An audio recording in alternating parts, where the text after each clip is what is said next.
paz do Senhor, meus queridos e amados irmãos em Cristo Jesus. Estamos aqui para mais uma pré-aula do sistema virtual daquele setor do bairro Mapim. E nós temos aqui como pastor responsável pelo setor o pastor Marcos Melo, juntamente com a sua digníssima esposa, irmã Jane. Temos aqui como superintendente da Escola Bíblica Dominical o evangelista Valmir, o evangelista Enéia e o presbítero irmão Donizete. Temos aqui as secretárias adjuntas, a irmã Fátima e a irmã Salete Flores. Eu sou o professor Claudinho Santos, estarei discorrendo com vocês aqui a lição de número 5, falando sobre o fruto do Espírito, o eu crucificado. Muito bem. Então estarei falando aqui sobre o fruto do Espírito, beleza? Estarei comentando a parte introdutória, depois estarei entrando aqui no tópico de número 1, o fruto do Espírito na vida do crente. E depois no tópico número 2, a diferença em relação entre o fruto e os dons do Espírito. Muito bem. E o tópico número 3 é que o Espírito se opõe à carne.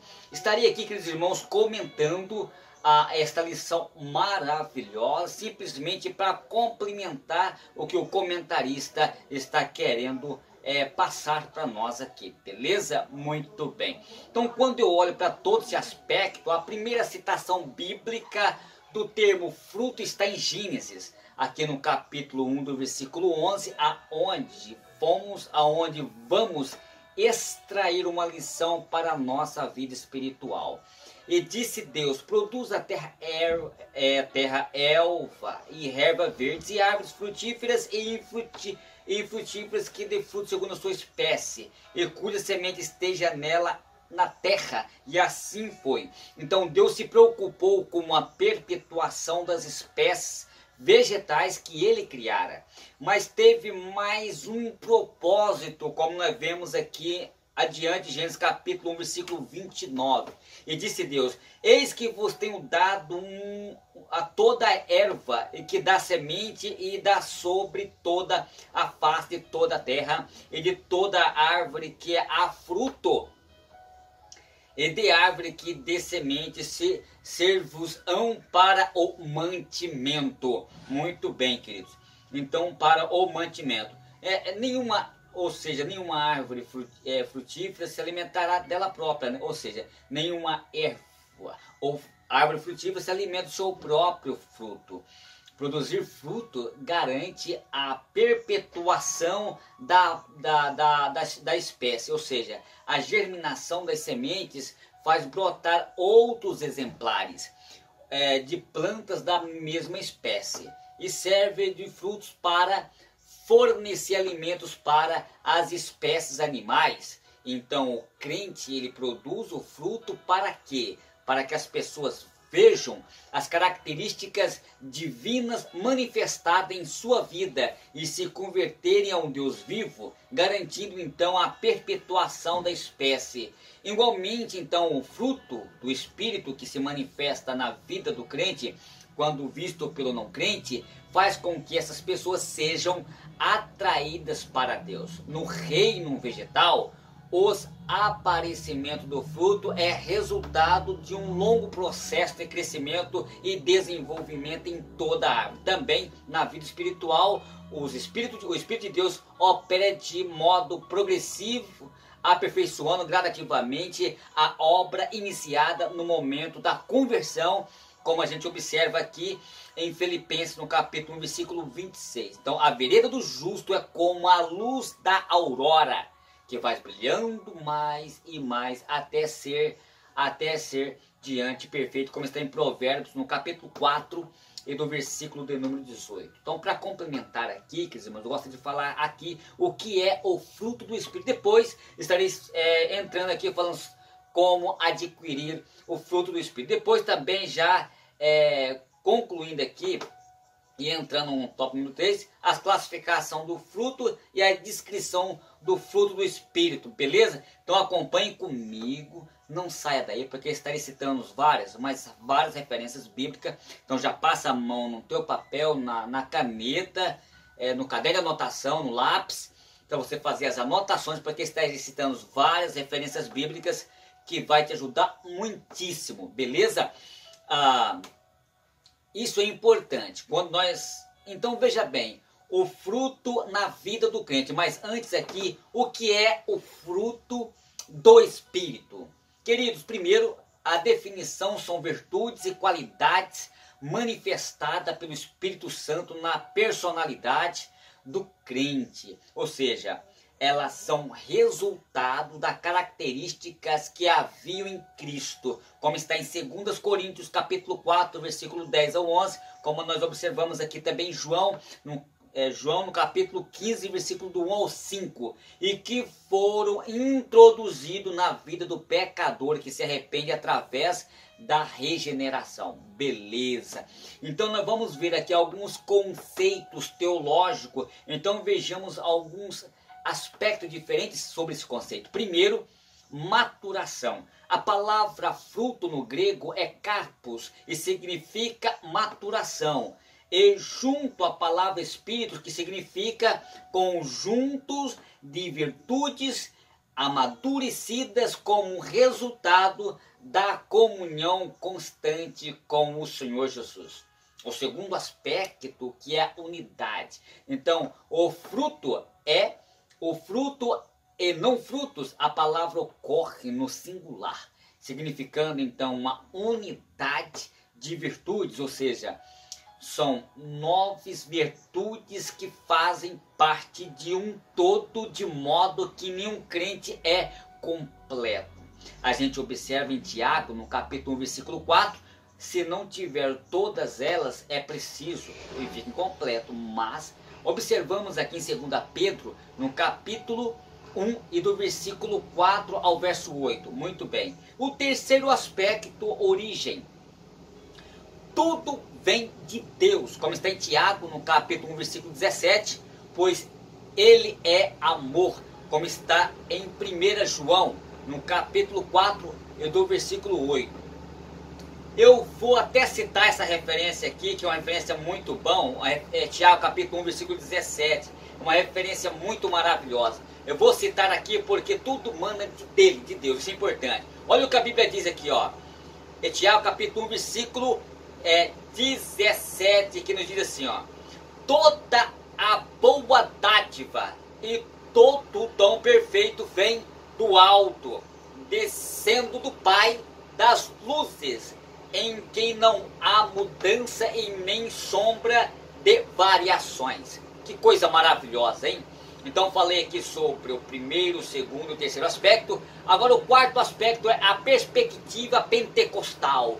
Geralmente, queridos irmãos, a ênfase que se dá no meio pentecostal é exatamente a atuação do poder na vida do crente através do batismo no Espírito Santo e da manifestação dos dons espirituais. Infelizmente, há pouca ênfase quando o fruto do Espírito, todavia, a Bíblia deixa bem claro que sem o fruto, ou seja, sem o fruto e a atuação dos dons, perde a sua eficácia.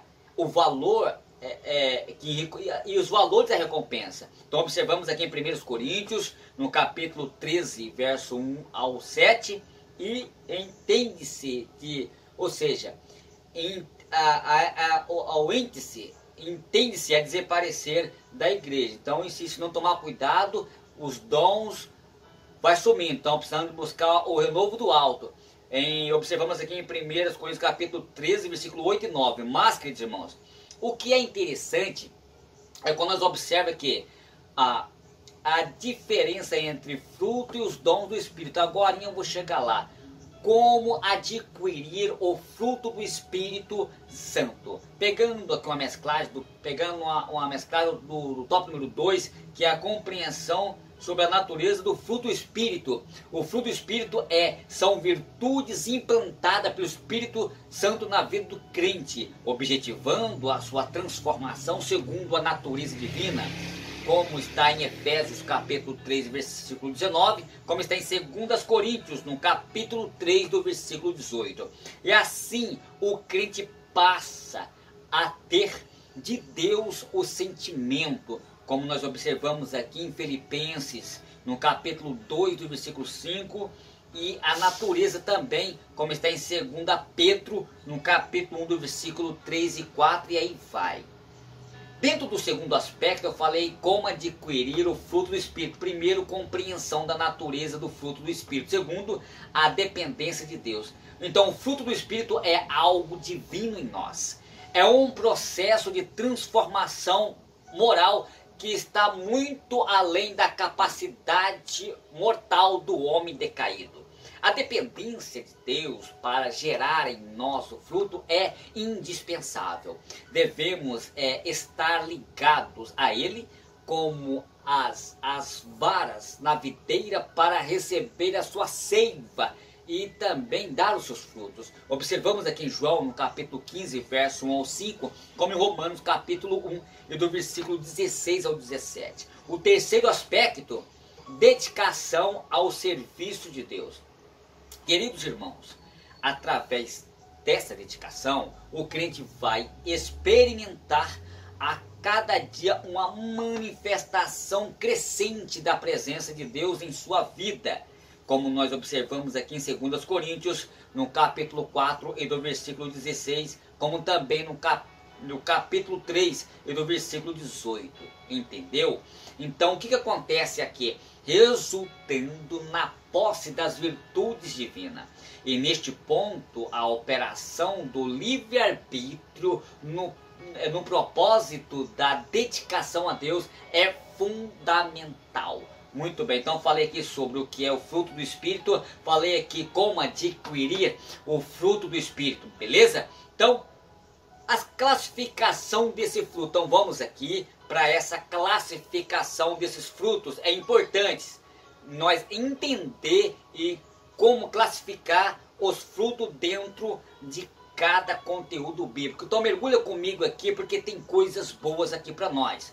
Então o fruto do Espírito, de acordo com o ensinamento de Paulo na Epístola aos Gálatas, pode ser classificado desta forma. Acompanhe comigo, por gentileza. Primeiro, a caridade, ou dependendo da palavra, é amor.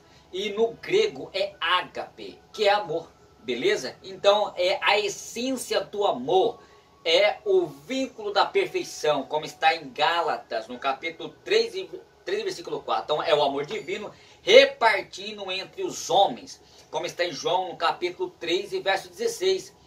Deus amou o mundo de tal maneira, mesmo nós não sendo salvos, mesmo nós não tendo a menor ligação com Deus, Deus já nos amava, não é verdade? Deus já nos amava.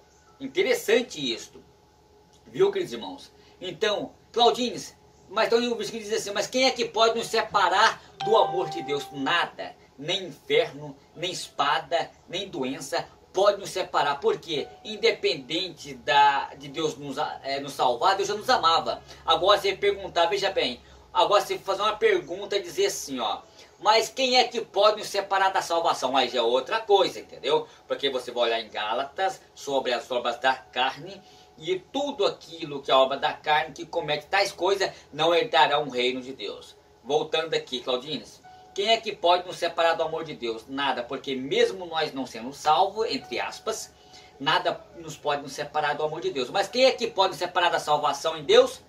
Olha lá as obras da carne em Gálatas, que você vai ver, os que cometem tais coisas não herdarão o reino de Deus. E não vou entrar aqui em detalhe, beleza? Mas vamos continuar aqui. A segunda característica, gozo. No grego é charas. E regozijo espiritual, felicidade no espírito, é o amor se alegrando. Como está em Atos capítulo 5, versículo 41 até o 42. Mesmo diante das tribulações, como está em 2 Coríntios capítulo 5, versículo 4. Terceiro aspecto é paz, que no grego é eirene, que é tranquilidade íntima, perfeita, independente das circunstâncias, situações, de calma ou interior. Então, o crente ele tem essa paz. No quarto aspecto, longanimidade, que no grego que é microtômia, que é a tolerância. A tolerância, a aparência é um dos atributos de Deus. Então a tolerância, a aparência é é um dos atributos de Deus, como está em 2 Coríntios, em 2 Pedro, melhor dizendo, no capítulo 3, verso 9, como está em Romanos, no capítulo 2 e verso 4. Aí nós vemos aqui benignidade, no grego é cheristolis. Cheristolis é a gentileza do espírito, excelência de caráter que trata do outro desejando o bem. Empatia, colocar-se no lugar de outras pessoas e sentir as suas dores, que coisa maravilhosa. Como está em Efésios capítulo 4, versículo 32, como está em Gálatas, no capítulo 3, do verso 12. Este é o aspecto da benignidade. Bondade, no grego, é acrostonsome. A palavra acrostonsome, que é a verdadeira prática do bem, é o amor em ação como resultado de um coração íntegro e reto, como está em Gálatas, no capítulo 6, do verso 10. A bondade é interligado como se fosse o amor, porque o amor ele só pode se tornar amor quando há ação. O amor só com palavra não funciona, não dá certo. Não adianta o camarada falar eu amo, mas se você não age para ajudar, se você não dá força para poder ajudar, para estender as mãos, então o amor ele só é válido quando tem ação. Bondade. No sétimo, no grego é pitz. Fé no grego é pitz, confiança e com fidelidade. Alguns traduzem essa palavra por fidelidade. Entretanto, ambos os significados podem adotado pelo fato de que nenhuma fidelidade é possível sem fé. A fé é distinta da fidelidade, será uma fé morta. Então a Bíblia diz, Tiago 2:17, que a fé sem as obras de fato ela é morta. E observamos aqui em Tiago capítulo 2, versículo 14 a 16 também. Muito bem, mansidão no grego é potres. A palavra mansidão no grego é pautes. Moderação que nos conserva pacíficos, serenos e também brandos, sem alterações, mesmo diante de fatos desagradáveis. Então é importante que nós mantemos esse equilíbrio de mansidão. Jesus deu então exemplo de muito a respeito disso. Beleza. No 9, que é temperança, no grego é acroteia. A palavra acroteia é a capacidade espiritual de autocontrolar-se. É o equilíbrio, sobriedade e continência.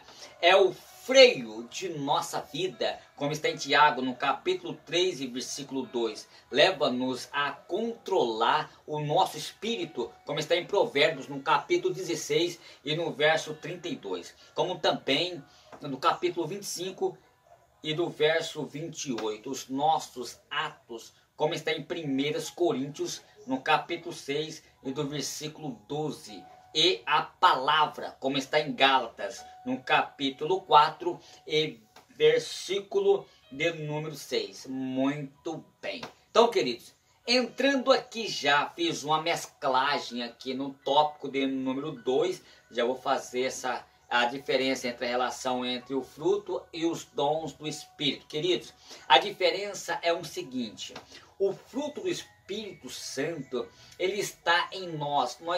Nós somos como se fosse uma árvore, nós temos que produzir fruto. Mateus diz que, no 24, que o machado está posto à raiz das árvores.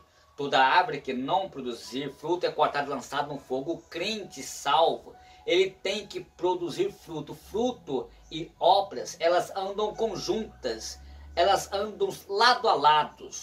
Em Tiago, no capítulo 2, versículo 17, que a fé sem as obras é morta. O cristão, ele faz as obras não para ser salvo, ele é salvo e as obras fluem totalmente. Então, se nós for comparar a obra com o fruto, então o fruto é a natureza, é o desenvolvimento do caráter do Espírito de Deus na vida do crente. Então o fruto, que é amor, gozo, paz, longanimidade, isso tudo o amor é eterno. O amor ele nunca vai acabar, mas os dons, um dia tudo vai cessar.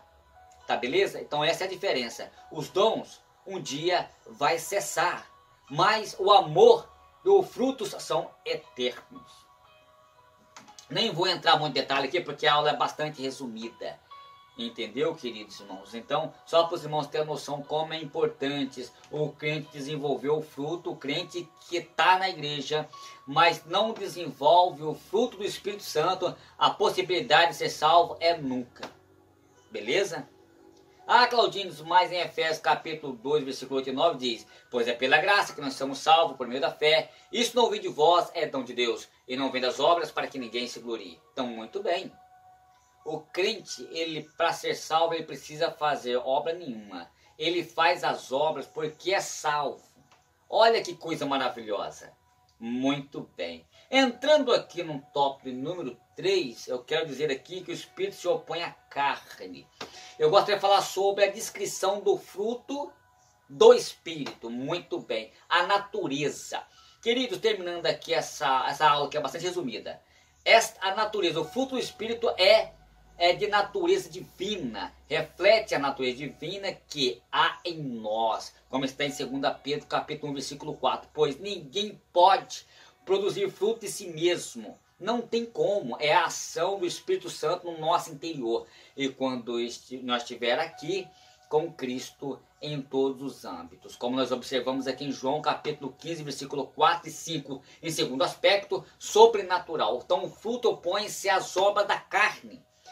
Precisamos entender isso aqui. O fruto, ele opõe sobre as obras da carne. Como está em Gálatas, capítulo 5, versículo 16 e 17. E não pode ser produzido pela habilidade humana, mas pela ação divina no interior do indivíduo, do crente. Terceiro aspecto, espiritual. O fruto, ele não pode ser produzido no homem natural, e sim no espiritual. A essência divina no interior do homem. Então, o funcionamento do amor, queridos irmãos, o amor é a base para a proliferação desse fruto. E nesse aspecto podemos ver funcionando como caridade, o amor buscando interesses de outros, gozo, amor e tranquilidade e mansidão, amor com serenidade, entendeu? Longanimidade, o amor esperando benignidade, o amor agradando bondade, o amor ajudando a fé, o amor com confiança, fidelidade, de lealdade, mansidão, o amor é sereno, temperança, o amor é equilíbrio. Muito bem. Algumas utilidades do fruto do Espírito. Já faço aqui essa parte da conclusão dessa lição. Eu vejo aqui, queridos irmãos, que na vida do crente, 5 virtudes do Espírito Santo, como gozo, paz, fé, mansidão e temperança, estão relacionadas com a vida individual do crente. Vejamos, o gozo leva-nos a uma profunda alegria por causa do perdão recebido de Deus, como está em Atos, no capítulo 16, versículo 34. Pela salvação dos pecadores, como está em Atos, no capítulo 15, versículo 3. Pela presença do Senhor, como está em Salmos, de número 16, do verso 11. A paz ajuda a guardar e a conservar os bons pensamentos, como está em Filipenses, capítulo 4, versículo 8. E ter também comunhão com todos. Isso é importante, ter comunhão com todos, como está em Hebreus, capítulo 12, versículo 4. A fé, ela resulta na fidelidade para com Deus, como está em 2 Coríntios, capítulo 11, versículo 12. A sua palavra também, como está em 1 Timóteo, no capítulo 4, versículo 6. Eu disse para vocês que está citando várias referências bíblicas, e vocês poderão pausar essa aula e analisar as referências bíblicas quando desejarem. Na sua igreja, como está em Hebreus capítulo 3, versículo 5, e na relação com os irmãos, como está em 2 João, no capítulo 5, versículo 6, e no serviço a Deus, como está em 1 Coríntios capítulo 4, versículo 2. A mansidão dá-nos as condições de permanecer com seriedade e brandura, independente das circunstâncias, e temperança, e é o sermos a subjugar ao corpo, como está em 1 Coríntios capítulo 9, versículo 27, e a conservar e a governar o espírito, como está em Provérbios, no capítulo 16, versículo 32. Então, quando eu falei aqui sobre na vida do crente e na comunidade dos fiéis, quarto virtude do fruto do espírito, que é caridade, longanimidade, benignidade, bondade, ajuda-nos em nosso relacionamento com os fiéis. A fidelidade do fruto aqui é beneficiar os outros, como está em Mateus, no capítulo 22, verso 34, e Gálatas, capítulo 5, verso 15. Na adoração a Deus, a manifestação do fruto em nossa vida leva-nos a uma profunda adoração a Deus, devido a outras coisas, a uma consciência e com ênfase onde a fé é guardada e desenvolve-se, como está em 1 Timóteo, no capítulo 3, verso 9. E aqui o testemunho aos incrédulos. Pelo fruto do Espírito em suas vidas, o crente passa respeitado, como está em Isaías, no capítulo 9, do versículo 15, estimado por todos, como está em Atos, capítulo 5, versículo 13, e tapar a boca dos adversários, como está em 1 Pedro, no capítulo 2, verso 15. A sua conduta passa a exercer influência santa e enfeitar a doutrina de Deus ao nosso Salvador, como está em Tito, capítulo 2, versículo 10. Nos usos dos dons espirituais, queridos irmãos, o fruto do Espírito é imprescindível no uso correto dos dons espirituais, como está em 1 Coríntios, capítulo 13, versículo 1 ao 3. Permeando então com amor, que é os dons e os frutos do Espírito devem caminhar juntos para um completo êxito daqueles que, embora hajam algumas diferenças entre eles, ou seja, e de alguns seguintes aspectos. Isso é importante, que nós podemos crescer, queridos, na graça e no conhecimento do nosso eterno Deus.